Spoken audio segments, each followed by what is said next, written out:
دیر نہیں لگائی تھی، بیڈ پر نیم دراز ہو کر کنارے پر سمٹ کر لیٹ گئی۔ ایہان مٹکیاں بھیجتا اپنی جگہ پر آ کر نیم دراز ہوا۔ آج یہ گہری پر اسرار رات بلا کی بے قراری اپنے دامن میں سمیٹ کر لائی تھی۔ ریم اس بیڈ پر لیٹی خوف سے کپ کپا رہی تھی، جبکہ ایہان بے قراری سے پہلو بدلتا رہا تھا۔ بڑی مشکل سے نیند کی دیوی آخر مہربان ہوئی تھی۔ بہت دیر لگی مگر وہ گہری نیند سو گئی تھی، لیکن وہ ایک جھٹکے سے اپنی جگہ سے اٹھ بیٹھا تھا۔ بڑی مشکل سے ایک عورت کو اپنی زندگی میں شامل کیا تھا، وہ عورت جو خون بن کر اس کی رگوں میں دوڑ رہی تھی۔ یہ وہ وجود تھا جسے ایہان دلشین نے اپنے دل و جاں اور روح کی گہرائیوں سے چاہا تھا، اور اب جب من پسند وجود اور رگے جاں جب اپنے ہی پہلو میں پوری ملکیت اور حق سے موجود تھی تو خود پر قابو پانا جلتے کوئلے پر چلنے کے مترادف تھا۔ سینے میں جذبات کا طوفان سا مچلنے لگا۔ اس نے زخمی سی نگاہوں سے اپنے پہلو میں بے خبر سوتی اس لڑکی کی کمر کو گھورا۔ خون آشام چڑیل، وہ دانت پیس کر کہتا جھنجھلا کر اٹھا اور کمرے سے ہی باہر نکل گیا۔ جاری ہے۔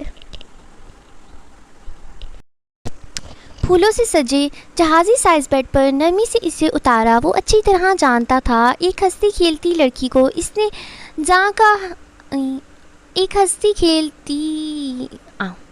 پھولوں سے سجے جہازی سائز بیڈ پر نرمی سے اسے اتارا۔ وہ اچھی طرح جانتا تھا ایک ہنستی کھیلتی لڑکی کو اس نے جاں کا روگ لگا دیا ہے، ایسا روگ جس نے اس کومل نازک لڑکی کی ہنسی خوشی چین